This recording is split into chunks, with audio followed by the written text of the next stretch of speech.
Hello, and welcome to Get In, We're Going Healing, a place where we talk about mental, emotional, physical, and spiritual well-being to help you learn to let go of the things that are holding you back from being your best, your greatest, your most authentic you. My name is Tova, and I will be your guide. And on board with us today is also Ruby, my little multi-palm. I am watching her right now, and she is not able to be left on her own yet in the house, so I'm keeping an eye on her right now while I'm getting some recording done. So welcome to all of those who are new. Welcome to my channel. For those who are returning, welcome back. I know it's been a minute since I have put out anything about the spiritual path and the guidance. If you're on the same wave I'm on, there's been a lot of healing, there's been a lot of learning, there's been a lot of releasing been happening. And it's going to look different for everyone else, like for everyone, based on whatever your experiences are, whatever it is you're working on, whatever it is that you have, the lessons that have been coming to you, the downloads that have been coming to you. Just as a little thing that's of what's been going on over here at Get In, We're Going Healing. I've been doing my meditation Mondays, and I will, once I have a moment in a pause in all of the things going on, I'm going to finish recording the lesson we did for the mother wound and the father wound. Both of those things are big things that had a lot of healing effect for me and brought up a lot of awareness for me about patterns within myself, patterns within my partner, patterns within the people around me, and why those patterns might be appearing. And what it is that they're showing in me, in the patterns that are existing in me. So there's been a lot of upheaval going on along this path. But I wanted to bring up something that came up for me today, okay, that just this awareness that came up for me, because it might spark something in you, which is why I do this. This is why I share what's going on for me on my journey. Because it might be something that you go, oh my God, you too? That's happening to you too? I know the first time I had a friend of mine, my friend Laura, was going through a similar awakening experience that I was. And when I told her some of the things that was happening, some of the visions I was seeing, some of the images and the messages that were coming to me, she echoed them. And I had this moment of, it's not just me. I'm not crazy. It's real. It's real. It's actually real. So this is why I share what happens with me, so that you might have this moment of, oh my gosh, it's actually real. It's not just me. I'm not crazy. Okay, this is why I do it. So the awareness that came to me today, I was sitting and pondering a drum circle class that I am running in a couple of days at a retreat for boundaries, working on empowerment and boundaries.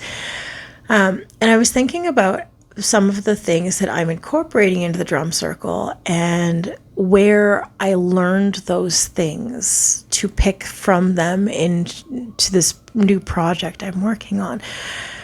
And it brought me all the way back to when I was 16 years old in high school. And I took a class, and the overall message here is nothing is a mistake. Nothing is an accident. Nothing is coincidence. Everything is all tied together. It all means something. There's reasons for all of it. So when I was 16 years old, in the school that I attended, I went to public high school, and I was able to take a class called World Religions in my high school. And the first 2/3 of the class were about the history of Christianity and Catholicism and the different variations of Christianity within that scope. And like a lot of just background about the key players in the Christian faith during the buildup of the religion. And in the last third of the course, we began to explore other religions within the world. And we were all given an opportunity to choose what religion we wanted to do. There was a list that our teacher provided, and we were able to choose from that list what we wanted to do as our independent study project and then present to the class. In this class, Wicca was one of the options, and I was super stoked to take the Wicca class or to take that project. I wanted to research it. I wanted to learn it. I was very nerdy in high school. I know it'd be a big shocker, but I was very nerdy in high school. I still am. I love to research. I love to learn. I love to build knowledge inside my brain and gather information that I didn't have before. I love it. It just makes me super excited and happy. It's probably a scribe in a past life. Anyway, so I had this opportunity and I was really excited to take Wicca. And the rule in the class was if there was more than one person who wanted that topic, everybody's names would literally go into a hat, on a piece of paper into a hat, and the teacher would mix it up and pull out a name, and whoever's name he pulled out was who got to take that assignment, and the others had to pick a different topic. So when Wicca came around, that's exactly what happened. Me and someone else both wanted that one. Name was pulled out. Their name was pulled out. They got the opportunity to research and present Wicca. So I had to pick something else. So I chose Buddhism. I can't remember why I did, but I felt called to it and I chose Buddhism. And for my assignment, I researched like the Eightfold Path and your Dharma, your karma, understanding the different aspects of Buddhism, but coming from it, have never done it before. So it was a lot of information. Now I know more about it, but it was a lot of information, a lot of overwhelm, a lot of anecdotal stories that I didn't find really helpful. And this would have been the mid 90s when this was going on. So the internet was relatively new. You were limited to whatever books you could find on the topic. A lot of my research did come from the internet and people sharing knowledge, but it was also early internet days, so there wasn't a lot out there. There wasn't a lot of books. I did the research I could, but I didn't know a lot. It still taught me a lot about mindfulness. It taught me about meditation. It taught me about quieting the mind, which for me as an anxious teenager was a very helpful tool. And it was a great opportunity. So I presented my project. I got a really good grade on it. The class continues on. The teacher approaches me after I'd already done my project and received my grade and says, "Hey, so the person who said they wanted to do Wicca has decided that they don't want to present that. You won't get any extra credit. You've already done your project. You won't get any better grades than you've already gotten. But just for funsies, basically, would you like to still research and present Wicca?" Yes, I do, because I was excited to do that. For me, at that time, that was about when the craft came out. That was when Practical Magic came out. I was very in my witchy era, and I absolutely wanted to research witchcraft and the acceptable form entitled Wicca. So I did my research. I learned about different forms of Wicca. I learned about casting circles. I learned a lot about the ritual aspects of it, the color coordinations, the symbols, and I got really into it. Like, I was super excited about it. I found tarot cards, I found palmistry, I found rune reading, I found all of these amazing aspects within the framework of Wicca. But in my research and my knowledge, again, in the mid-90s, there wasn't a lot of it. So I did a lot of research into more broader pagan topics, because in the library they would all be titled under occult. They were in the occult section of the library, and it was a very small section. There was not a lot of information available out at that time. So places like Scratching the Surface, which was an occult shop in my town, a very small shop, was the first place I'd ever been. A lot like the shop in the craft, going in and finding a place that had books and crystals and pendulums and all of these things. And I was like, oh my gosh, it was amazing. And I continued on with Wicca through a good chunk into my early 20s. And then I started expanding on that and learning new things and moving beyond the structure of Wicca into more paganism. And then my flow has changed over the years as I've started to do more introspective work and more inner work, and delved more into psychology. Now, let me point out another interesting fact. Again, this course I took when I was 16. So I'd already been given knowledge about Buddhism and Wicca. At 18, I was questioning my parents and saying, why is this? Why is religion this? Why is this? And that did not earn me any points amongst my parents and family members who were highly religious. Did not earn me any points. But I questioned a lot. And then when I went off to university after high school, I actually enrolled in psychology. I had previously wanted to be a lawyer, had followed law up until the end of my last senior year of high school, and then switched and decided I wanted to study psychology. I wanted to understand why people do what they do.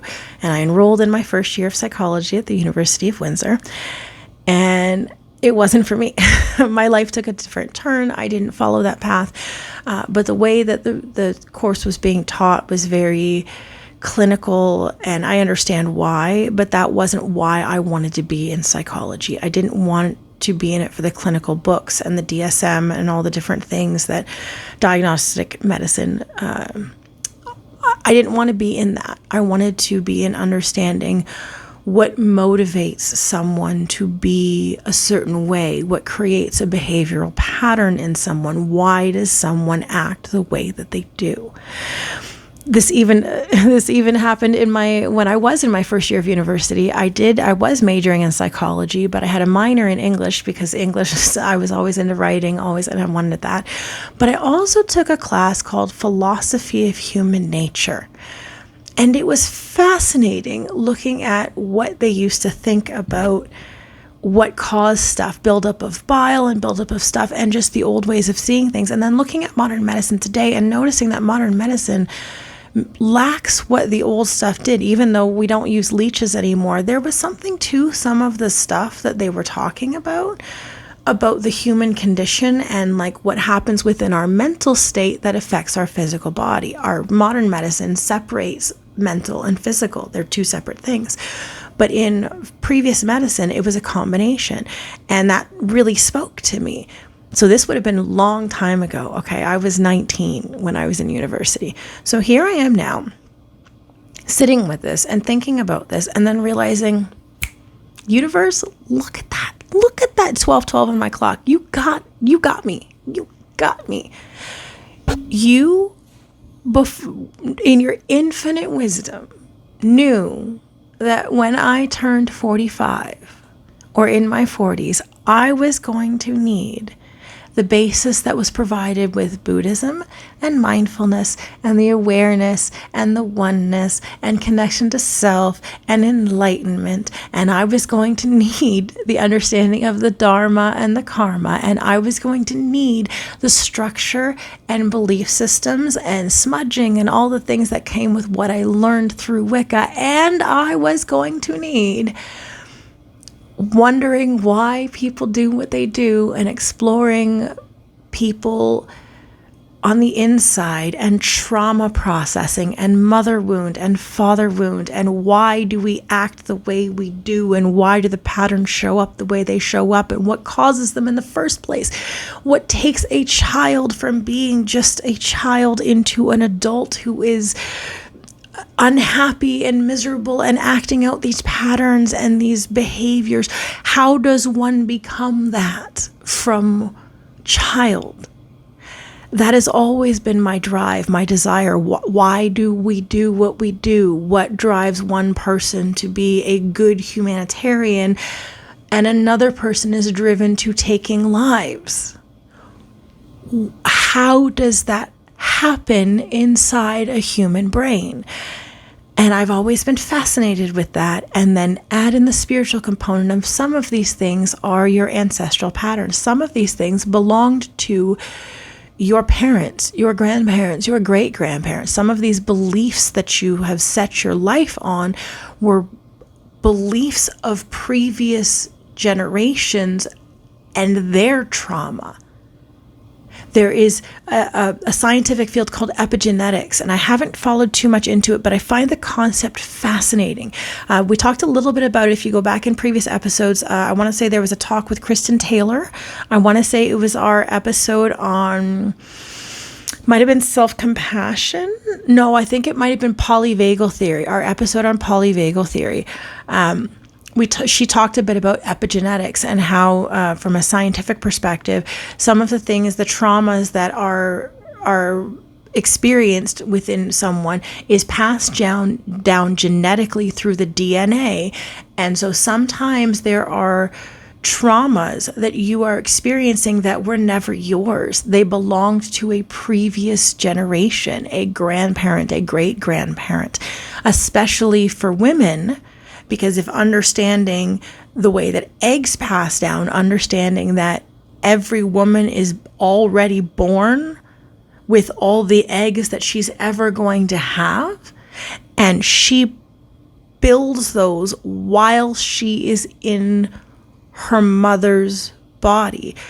But that egg that is her was already in her mother's body when she was born inside her grandmother.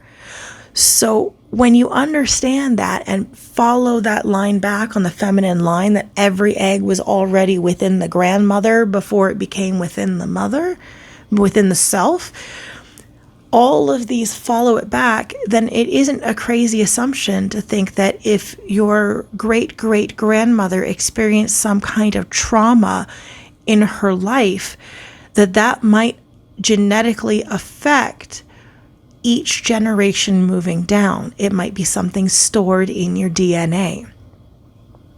So if that is true, right? If that is true that some of these things we're working through, we didn't know that before. Now we begin to understand that we have the tools to process through that. So some of us are not just releasing our own trauma.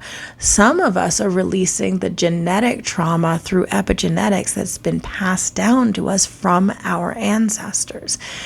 This is a big time of releasing right now. There's a lot of letting go. I'm having a lot of visions come up of myself, my grandparents, my great-grandparents.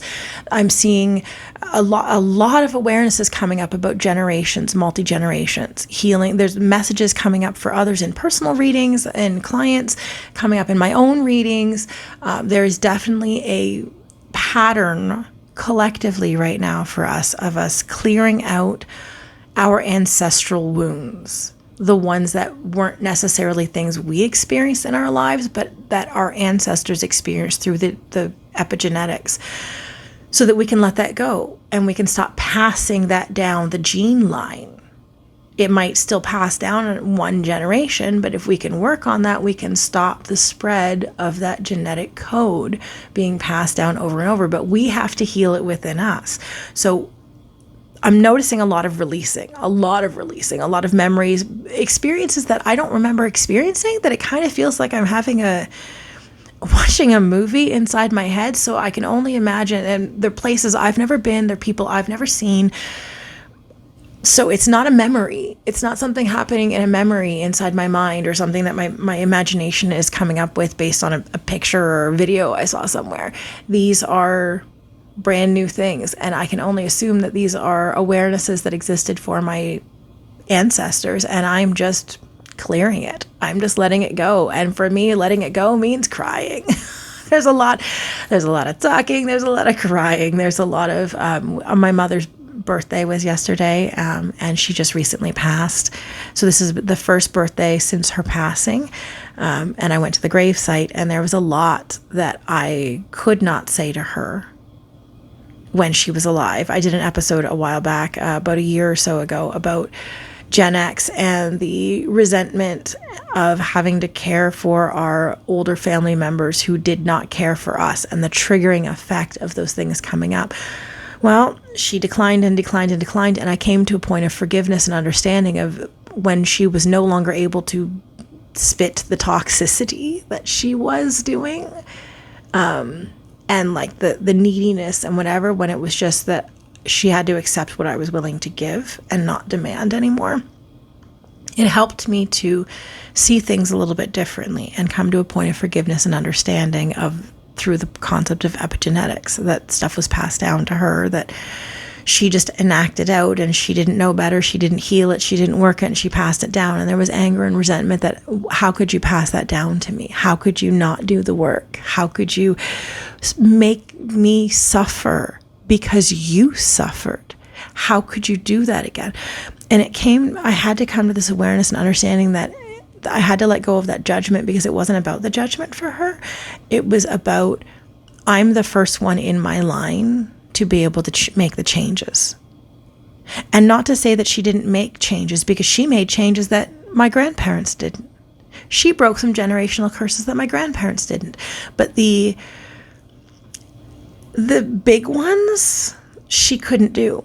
It was the one that was passed down year after year, generation after generation. One family member to another got passed down. And that was emotional dysregulation.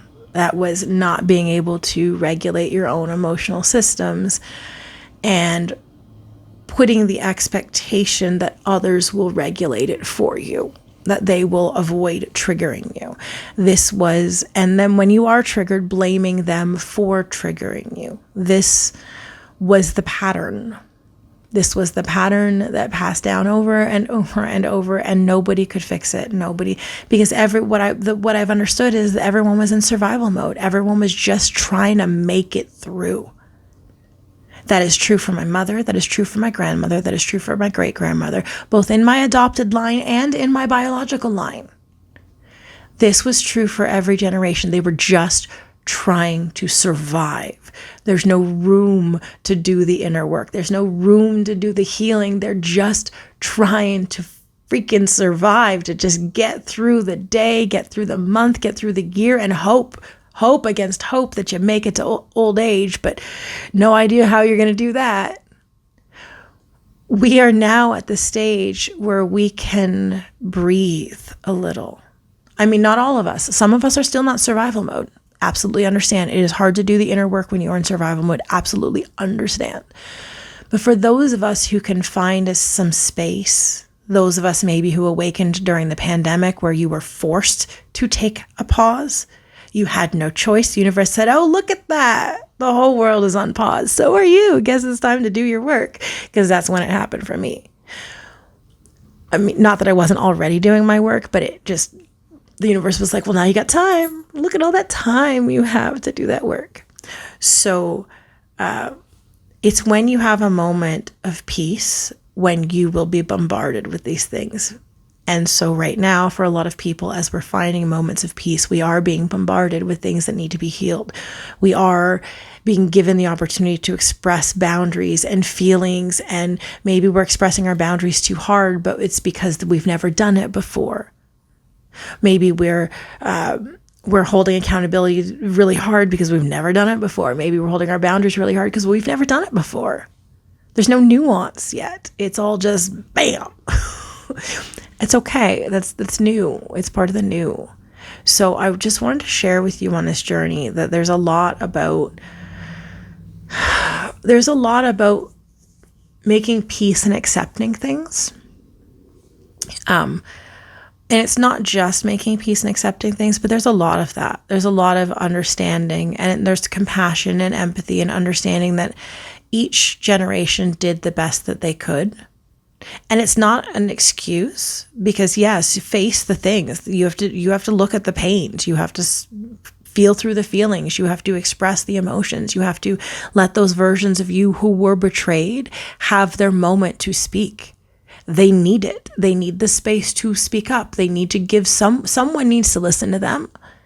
It's going to have to be you. So give those parts the space that they need to breathe and to articulate what they need to, and then give them the validation and the love that they're looking for. But as the greater whole, and not just doing the inner child work, as the greater whole, it's understanding that we are all human. We are all carrying the wounds of those who gave them to us. And unless we do the work, we will inflict the same wounds on other people. So the work is healing the wound. It's flushing out the infection. It's cleaning it out. It's stitching it up. It's giving it time to close up and heal and scar over. Maybe it's a big scar, maybe it's a little scar, but it doesn't hurt anymore. Our job is to clean out the wounds that were handed down to us from those who were bleeding their wounds all over us. It's us. We do the work to process, to heal, so that we stop inflicting those same wounds on those around us, just like they did. But that's the work.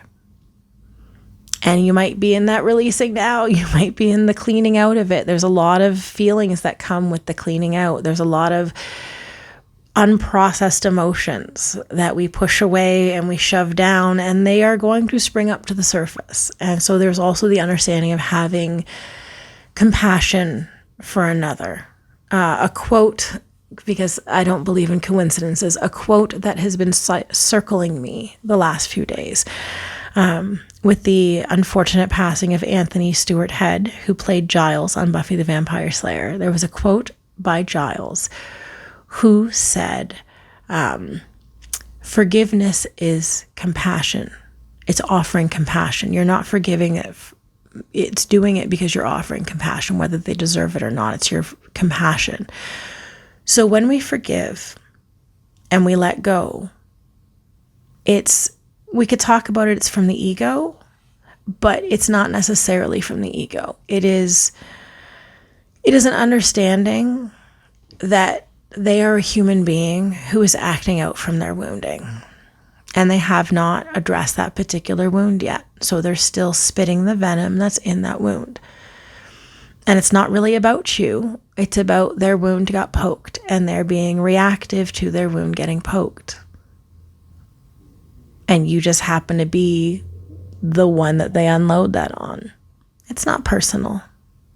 It's not personal. So when we can stop taking it personally, when we can see it that it's just a reflection of somebody else's pain and a wound that they have, we can heal something else inside of us. The part of us that says, I deserve for people to treat me that way. I deserve it when people talk to me that way. What's wrong with me that the people around me can treat me that way? What's wrong with me? Why do I deserve that? And it's not that you deserve it, but there's a wound in there that sort of feels like this is familiar because it's something else you've experienced. How are they giving the same pattern that my parent did? Because you're still reacting from that wound. Do the work to clear out the poison. Heal the self-esteem. Heal the self-worth. Do the mother wound healing. Do the father wound healing. Close up that self-worth, that self-esteem, that self-value, the ability to process feelings, the security, the stability, all those things that go with the root chakra, the sacral chakra, the solar plexus chakra. Do the work to create the grounding in the lower chakras. That creates peace. And then you start to understand that everybody else's behavior is not a reflection of you. It's a reflection of the pain they are carrying on the inside. And that is how the universe has thrown together what I do with my Wicca and my Buddhism and my psychology and the healing and the spirituality and all of that. None of that was a coincidence. Because if it didn't happen that way, I would not be here able to give you the messages that I'm able to give you because of the healing that I have done because of the path that was put before me. None of it's a coincidence. I am here to guide you, to help you, to show you because I was guided and helped and healed. And I am just here to be your guide. So I hope this was helpful. I hope that something in my sharing provided you with something that helps you move forward on your path. And as always, until next time, keep letting go of the things that are holding you back from being your best, your greatest, your most authentic you. Love and light. Bye.